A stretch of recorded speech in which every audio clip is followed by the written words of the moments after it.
नमस्कार साथियों। शिक्षा शास्त्र की एक और क्लास में आप सभी का स्वागत करता हूं। मेरा नाम है निकेत।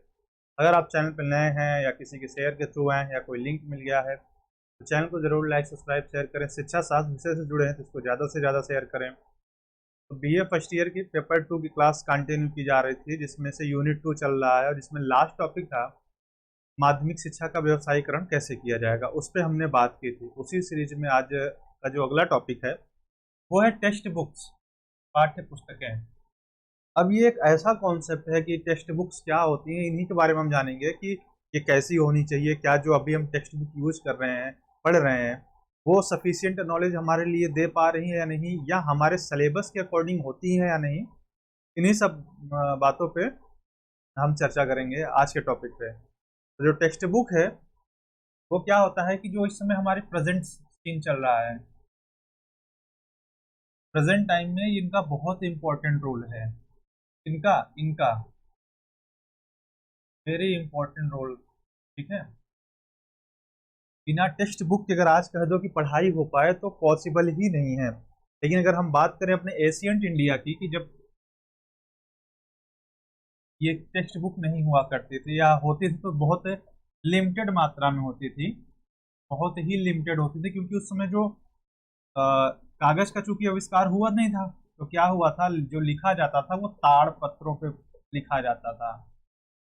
जब इन पे लिखा जाता था तो उनकी क्वांटिटी बहुत कम होती थी। और जैसे आज हम तुरंत फोटो कॉपी करा लेते हैं ना, कि कोई बुक अगर हमें नहीं मिल रही है, हम नहीं मार्केट से खरीद पाए, तो किसी दोस्त के पास है, हमने लिया, उसकी फोटो कॉपी करा लिया और हमें तुरंत मिल गई, थोड़ी देर में, 10-15 मिनट में।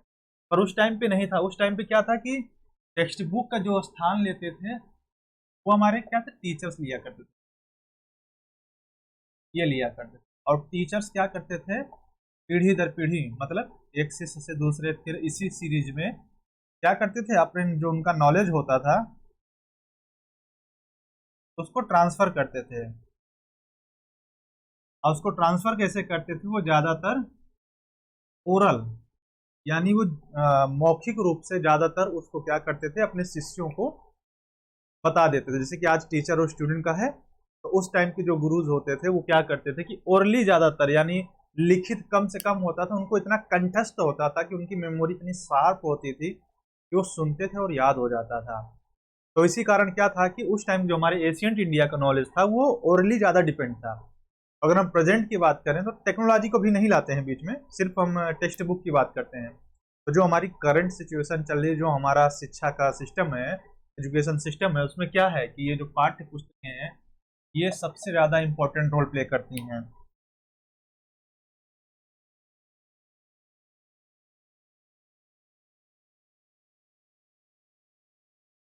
अब ये पाठ्य पुस्तकें इतने ज्यादा इंपॉर्टेंट रोल प्ले क्यों करती हैं? क्योंकि देखो, जो हमारे टीचर हैं, ठीक है, वो हमको कोई चीज, कोई लेसन था, ठीक है, पढ़ा दिए, कोई लेसन था पढ़ा दिए। अब इतना समय नहीं था क्लास में कि हम उनसे दोबारा पूछ पाए या उस टॉपिक पे उस समय हम बात कर पाए। तो हमारे पास जब ये टेक्स्ट बुक होती है तो हम क्या किए, घर आए और हमने इस टेक्स्ट बुक को ओपन किया, ठीक है, ऐसे इसमें लिखा और हमने पढ़ लिया। जो डाउट था नेक्स्ट दिन या नेक्स्ट सेशन में हमने उनसे जब भी मुलाकात हुई तो पूछ ली। अब ये चीजें क्यों कर पाए, क्योंकि सारी चीजें तो हमें याद नहीं थी, लेकिन क्या था कि हमारे पास टेक्स्ट बुक थी और हमने क्या किया, इन चीजों को जाके घर पे पढ़ा और अगले दिन टीचर से इस पे हम समय निकाल के बात कर लिए। अब इसका देखो, टेक्स्ट बुक डेवलप कैसे हुई, तो जब प्रिंटिंग का काम तेजी से हुआ और इसमें सबसे ज्यादा रोल निभाया था टेक्नोलॉजी ने। अब जब आप लोग बीए थर्ड ईयर में जाओगे तो ये टेक्नोलॉजी का कॉन्सेप्ट आप लोगों को पढ़ना पड़ेगा। तो जब मुद्रण कला यानी टाइपिंग और प्रिंटिंग का आविष्कार हो जाता है तो उसके द्वारा क्या होता है कि पुस्तकों की डिमांड बढ़ जाती है और उनकी नंबर ऑफ क्वांटिटी बढ़ने लग जाती है। तो क्या हुआ कि अब भाई फोटोकॉपी हो जा रही है, टाइप हो जा रहा है इजिली, ठीक है, पहले जैसा हमें रटने की जरूरत नहीं पड़ती, इसलिए हमारे पास क्या है, आज के रूप में टेक्स्ट बुक मिलती हैं। अब ऐसा नहीं कि टेक्स्ट बुक सिर्फ आपके लिए इम्पोर्टेंट है। जो विश्वविद्यालय या किसी भी इंस्टीट्यूट में जब आप स्टडी करते हैं तो वहां का एक फिक्स सिलेबस होता है। ये क्या होता है, सिलेबस फिक्स होता है। अब इसी सिलेबस के अकॉर्डिंग आपको क्या करनी होती है, स्टडी करनी होती है, इसी सिलेबस के अकॉर्डिंग आपको स्टडी करनी होती है। और जो आप ये टेक्स्ट बुक खरीदते हो इसी सिलेबस के अकॉर्डिंग खरीदते हो। तो ऐसा नहीं कि अगर आपको लगता है कि सिर्फ आप टेक्स्ट बुक पढ़ते हो तो बहुत गलत सोच रहे हो। टीचर भी उतना ही पढ़ता है, क्योंकि कभी भी कोई टीचर बिना प्रिपरेशन के क्लास में जा ही नहीं सकता। इवन अगर आप फ्यूचर में बीएड करेंगे कोई इसमें से, तो जब आप बीएड करते हैं तो आपको माइक्रो टीचिंग कराई जाती है। जब माइक्रो टीचिंग कराई जाती है तो उसमें आपको लेसन प्लान बनाना सिखाया जाता है, और लेसन प्लान बनाते समय ही डिसाइड करा दिया जाता है कि आपको क्लास में कितने, एक क्लास में जैसे 40 मिनट की क्लास है तो पढ़ाई कितनी देर करनी है, कॉन्सेप्ट कैसे क्लियर कराना है, वो पूरा वहाँ पे माइक्रो टीचिंग में यही सिखाया जाता है कि आपको बच्चों को कैसे पढ़ाना है। तो टीचर तो बिना पढ़े कभी नहीं आ सकता, बल्कि बच्चे होते हैं, जैसे हम लोग भी थे, इवन यूजी में थे तो अक्सर बिना पढ़े ही चले जाते थे क्या टॉपिक था। अब कभी कभार अगर टीचर क्वेश्चन पूछ लेते थे तो फंस भी जाते थे, क्योंकि बिना पढ़े आते थे। तो इसलिए क्या है कि इस सिलेबस के अकॉर्डिंग ये जो बुक्स होती हैं, टेक्स्ट बुक है हमारी, वो टीचर के लिए भी उतना इंपॉर्टेंट रोल प्ले करती हैं और आपके लिए भी। अब इन टेक्स्ट बुक में क्या है कि वर्तमान प्रेजेंट में के हिसाब से देखें तो इसके कुछ डीमेरिट्स हैं भाई, कुछ इसके दोष हैं। अब वो दोष क्या है देख लेते हैं। सबसे पहला दोष ये है कि जो टेक्स्ट बुक होती है व्यापकता का अभाव होता है।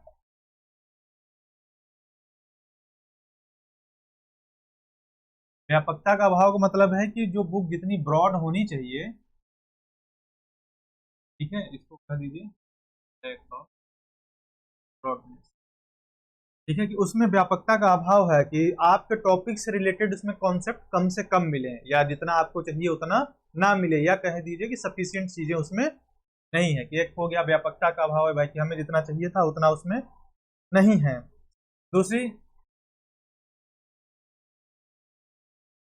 इंटरेस्ट के अकॉर्डिंग बुक ना बनना, ठीक है, कि आपका जो इंटरेस्ट है, जो आपकी रुचि है, ठीक है, उसके अकॉर्डिंग जो ये टेक्स्ट बुक है वो नहीं बनाई जा रही है, या आपके इंटरेस्ट के अकॉर्डिंग। कि भाई छात्र के, देखो जो बुक्स का जब कोई बुक तैयार की जाती है तो जो राइटर होता है वो अपने लेवल के अकॉर्डिंग बुक लिखता है, और यही गलती हो जाती है कि जब आप अपने लेवल के अकॉर्डिंग बुक्स लिख देते हो तो एक, मान लीजिए आपने पीजी लेवल की कोई बुक लिख दी और यूजी का बच्चा है तो उसे उस चीज़ की चीज़ें नहीं समझ में आएंगी।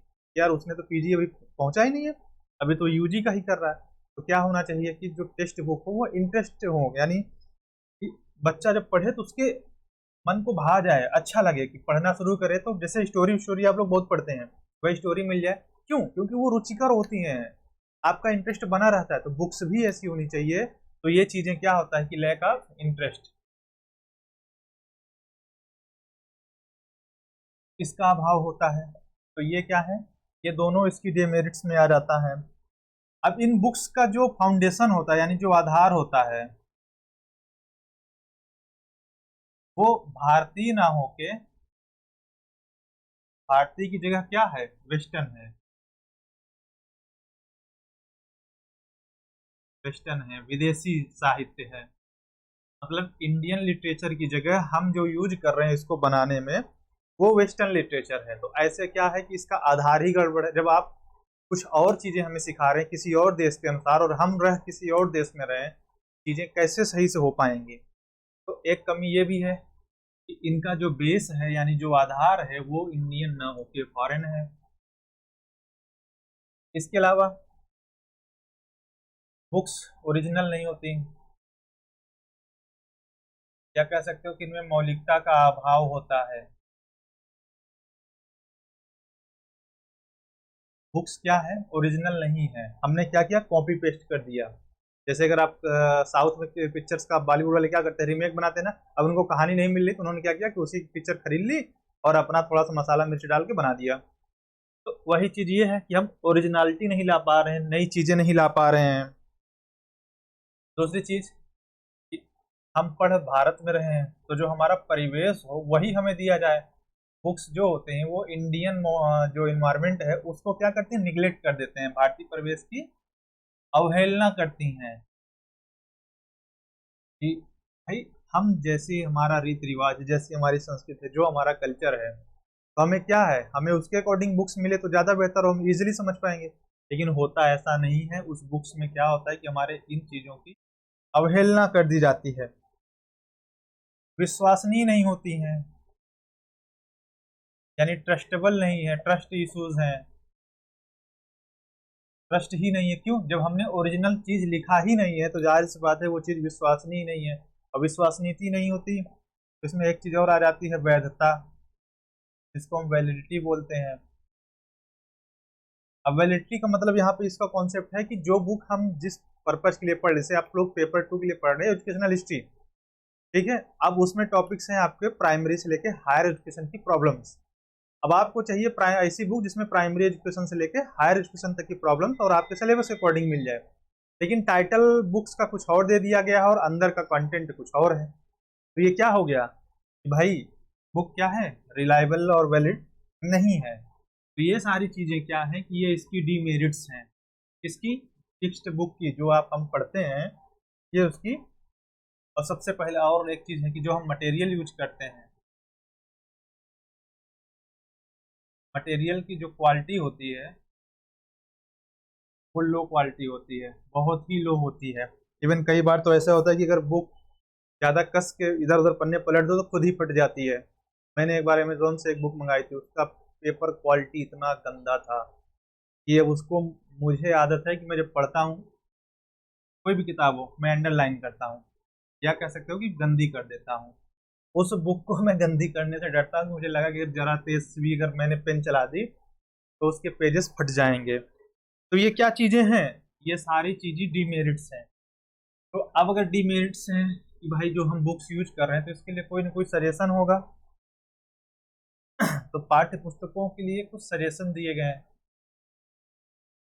जो बनाया जाए पाठ्य पुस्तकें जो तैयार की जा रही हमारे लिए, तो उसको क्या करा जाए कि सबसे पहली चीज क्या कहा इन लोगों ने, जो भाई एक्सपर्ट की सहायता लो, इसकी भाई विशेषज्ञ को लो, जो अपने क्षेत्र में विद्वान है, जो विशेषज्ञ है, उसकी सहायता से बुक्स लिखाओ।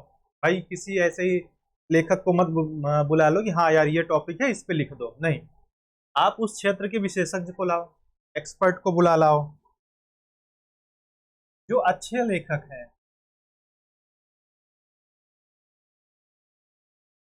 उनको मौका दो। मतलब जो एक कह सकते हो कि जिनकी किताबें अच्छी जा रही हैं, जो मार्केट में पकड़ जिनकी अच्छी कि हाँ ये अच्छी बुक्स लिखते हैं और इनकी बुक्स मार्केट में आते ही सोल्ड आउट हो जाती हैं, तो उन लेखकों को, उन राइटरों को क्या किया जाए, उनको चांस दो कि भाई हमने तुमको एक बार चांस दे के देखा, अब किसी नए लोगों को चांस दो। और जो अच्छे लेखक हैं इनको क्या करो, आर्थिक सहायता भी दो, अगर इनके पास बजट नहीं है, पैसा नहीं है, तो इनकी इकोनॉमिकली हेल्प कर दो।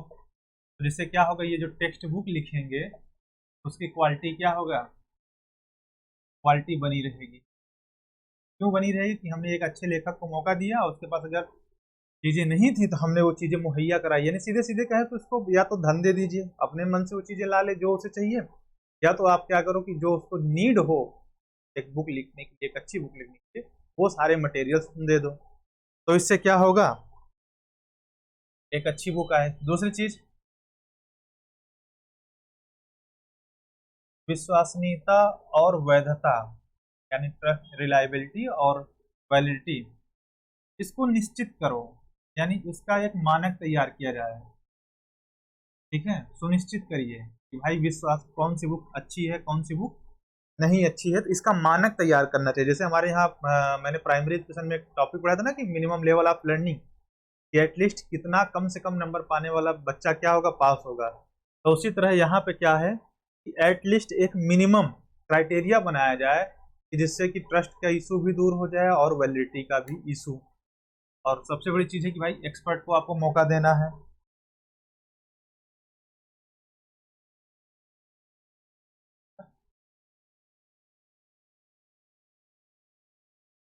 इसके अलावा क्या करो कि अप टू डेटेड रहो भाई,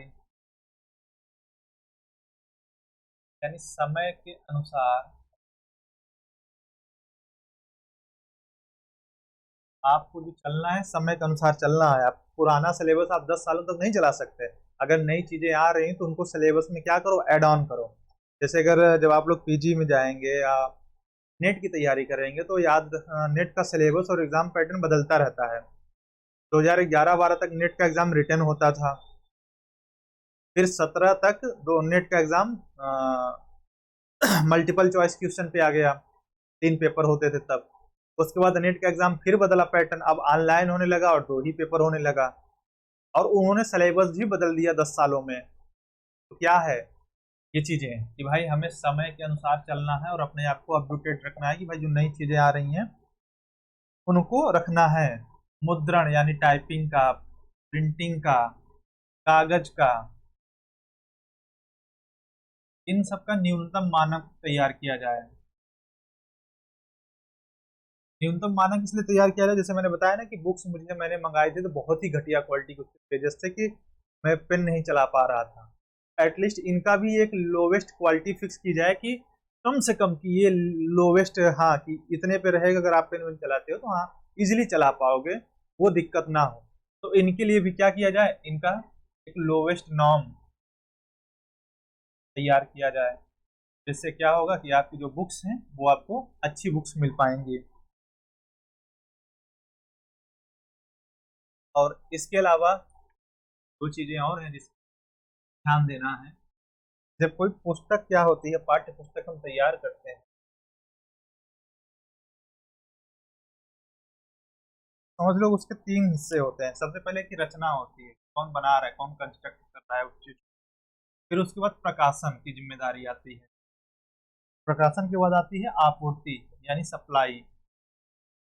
तो जब हम रचना करते हैं तो इसमें क्या किया है कि हमें सबसे ज्यादा ध्यान देना होगा। सबसे पहले रचना करते समय हमें एक्सपर्ट को लेना होगा, तो एक अच्छे राइटर को मौका देना होगा। तो यहाँ पे क्या है, जब हम बना रहे हैं तो हम यहीं से एक्सपर्ट की सजेशन ले लेंगे, जो गुड राइटर हैं, अच्छे राइटर हैं, उनको हम चांस देंगे सबसे पहले स्टेप में। और उसके बाद जो ये दोनों स्टेप है, यहाँ पे क्या है, गवर्नमेंट पे, अब यहाँ पे गवर्नमेंट अपना रोल प्ले करेगा। गवर्नमेंट क्या करेगा कि पुस्तकों को एक अच्छे पब्लिशर के थ्रू आपको सामने मार्केट में लाएगा। उसका जो शासन तंत्र है वो इसको यूज करेगा, अपना सिस्टम यूज करेगा। जैसे हमारे यहाँ एक प्रकाशक है MHRD, इसके थ्रू जो आउट बुक्स आती हैं वो बहुत ज़्यादा रिलायबल होती हैं और बहुत अच्छी होती हैं, वो विश्वसनीय भी हैं, वैध भी हैं, और एक अच्छी चीज़ जानते हो कि ये किताबें सस्ती भी हैं। तो ये चीज़ों की पूर्ति के लिए गवर्नमेंट को करना पड़ेगा कि भाई वो अपनी जिम्मेदारी ले, अच्छे से पब्लिशर के थ्रू उन बुकों को क्या करे, मार्केट में लाए, और उसकी सप्लाई ना कम होने दो कि अगर भाई हमें 100 बुक की नीड है तो हमें एटलीस्ट 100 बुक मिलनी चाहिए। तो ये कॉन्सेप्ट था आज का टेक्स्ट बुक का, भाई टेक्स्ट बुक कैसा होना चाहिए। नेक्स्ट टॉपिक में हम बात करेंगे कि माध्यमिक शिक्षा का हम राष्ट्रीयकरण कैसे करेंगे। इस पे हम बात करेंगे कि नेशनलाइजेशन ऑफ सेकेंडरी एजुकेशन का। और एक बार फिर कह रहा हूँ, अगर आप चैनल पर नए हैं तो चैनल को जरूर लाइक, सब्सक्राइब, शेयर करें, जिससे ज़्यादा से ज़्यादा लोग जुड़ रहे हैं। और कर दो सब्सक्राइब, और शेयर करने का कोई पैसा नहीं लगता, अभी भी ये फ्री ऑफ कॉस्ट है, बस थोड़ा सा तुम्हारा डाटा लगता है। तो इसको कर दो subscribe and share. Thank you.